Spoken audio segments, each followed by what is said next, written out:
So guys, panoorin natin si yung paring Kalbo na against sa mga Duterte. Diba? Kung ano yung pinagsasabi niya dito, so itatake lang natin yung pinagsasabi niya. So hindi ko talaga ito makitaan kung anong klaseng pare ito, diba? Tingin ko rin talagang hindi to ordinaryong pare. Para sa akin, may pagka-demon to eh. Tingnan mo ha. Are you against Vice President Sara Duterte becoming president? Of course. And if you are against her and she becomes president, will you be hitting the streets again like you used to do? Of course.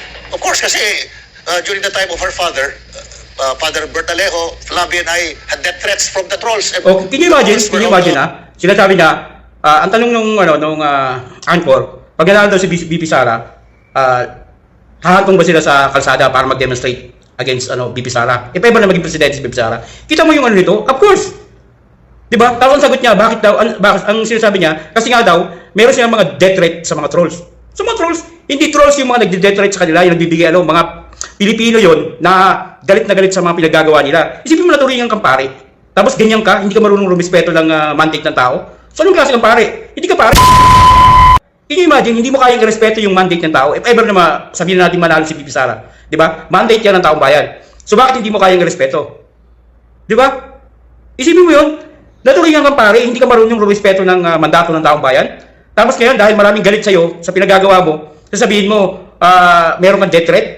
Maraming nagagalit sa inyo kasi wala kayo sa hulog. Naturingan kang pare pero sablay yung mga pinaglalaban mo. Masalo ka pa sa isip eh. Isipin mo yun.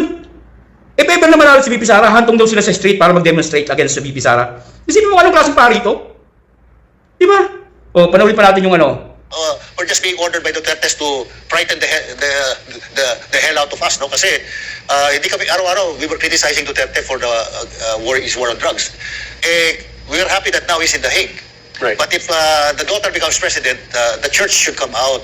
But not when she becomes president. The church should come out now and say it is clearly a moral imperative to prevent a Sara Duterte presidency. Are you against Vice Diba? Isipin mo yun. Diba? Ang sinasabi niya, ngayon pa lang daw mag-demonstrate na ang buong simbahan. Isipin mo yun.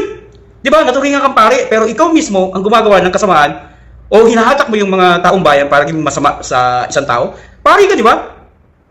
Diba? Ang pare palagi sinasabi na matuto ka magpatawad, matuto ka mag-ano. Pero yung ganitong pare, hindi to pare. Demonyo to. Hindi to pare. Maniwala kayo, hindi to pare. Demonyo yung ganitong klase pag-uugali. Tapos yung mga death threat sa kanya, dahil maraming nagagalit sa mga taong bayan sa kanila, yung ordinaryong mamamayan sa kanila, pinagbibintangan niya ngayon si Presidente Duterte dahil tinitreaten daw sila at yun daw yung parang pinag-uutos ni Presidente para gawin sa kanila, para daw death threat sa kanila para manahimik. Can you imagine, di ba? Naturingan kang pare, tunang-una, pare ka. Wala kang karapatan mag-akusa di naman, di ba? So kung merong nag-death threat sa'yo, hindi, patunayan mo. Hindi yung puro kwento lang. Pangalawa, di ba? Kung pare ka talaga, ang palaging sinasabi ng pare, matuto tayo magpatawad sa kapwa natin, yung mga nagkakasala. Pero ano to? Pare pa ba to? Na siya mismo ang naghihikayat sa mga tao na gumawa ng kasamaan laban sa mga Duterte? Ugali ba ng pare yan? Di ba? Ugali ng yan, hindi ugali ng pare. Maniwala kayo sa akin. Di ba? Pangatlo, di ba? If ever na manalo si BP Sara, gagawin nila, mag-demonstrate sila sa kalye para sa, against sa kay BP Sara. Isipin mo, pare ka. Hindi mo kayang respeto yung mandato ng taong bayan. Di ba? Binoto ng taong bayan, if ever na manalo si BP Sara, pero wala kang karapatang sumalungat o rumispeto sa mandato ng taong bayan. Isipin mo, naturingan kang pare, hindi mo kayang respeto yung outcome ng eleksyon. Di ba? Tapos ngayon sasabihin mo, hindi na kailangan umabot sa kailangan ngayon pa lang mag-demonstrate na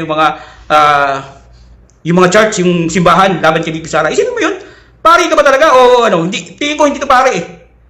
Hindi to pare, hindi ganyan mag-isip ang mga pare. Nakita mo naman sa di ba?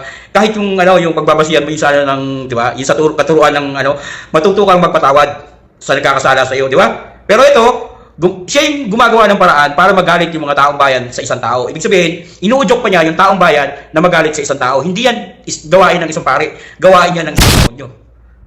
Di ba? Isipin mo yun. Di ba? Ito yung mga nakakatawa. Pero tingnan mo kung sino sinusuportahan nila. Mga kakampi. Oh, di ba? Mga kakampi, yung ng mga dilawan. Sino ba mga dilawan? Nung panahon ni Pinoy, ano ginawa nila sa panahon ni Pinoy? Nakipagkasundo sila sa mga oligarchs, doon sa mga water concessionaires natin, na ang nakalagay doon sa kasunduan doon, hindi sa kapakanan ng mamamayan, kundi sa kapakanan ng mga oligarchs. Isipin mo yun kung anong klaseng pari ito. Diba? Ibabalik na naman tayo na control tayo ng mga oligarchs. Oh, ano nangyari nung panahon ni Duterte? Eto, walang kwenta talaga itong pare na to. Isipin mo, hindi niya nakita yung ginawa ni Duterte. Nung panahon ni Duterte, anong ginawa ni Duterte? Lahat ng mga oligarchs na may atraso sa kaban ng bayan, yung mga oligarchs na hindi nagbabayad ng tamang buwis, lahat yun nasingil niya. Di ba? Oh, hindi niya nakita yun. Kung mabuti ka pare, makikita mo yun. Tapos, pangalawa, yung mga water concessionaires nagsampa ng kaso laban sa gobyerno. Natalo ang gobyerno. Dahil nga doon sa base sa kasunduan na kapag nalugi sila, kailangan bayaran ng gobyerno yung pagkakalugi nila. Di ba? Isipin mo yun. Sino ba ang gobyerno? Taong bayan din ang bayad doon, hindi ang gobyerno. Tayo rin mga taxpayer. Isipin mo, 10 point something billion ang babayaran ng gobyerno dahil lang sa nalugi nila. Eh unang-una ang binabayaran mo lang sa kanila, serbisyo, ang tubig, free yan, kalikasan yan. Di ba? Oh. So anong ginawa ni Duterte? Pag sinabi niya, pag hindi niyo binirmahan yung bagong kontrata na pabor na sa kapakanan ng taong bayan, iti-take over ko yung tubig nyo at magpapile ako ng economic sabotage. So yun, hindi niya nakita yun. Na para yun sa kapakanan ng taong bayan, pero hindi niya nakita yun. Kasi di mo nyo itong pari na to eh.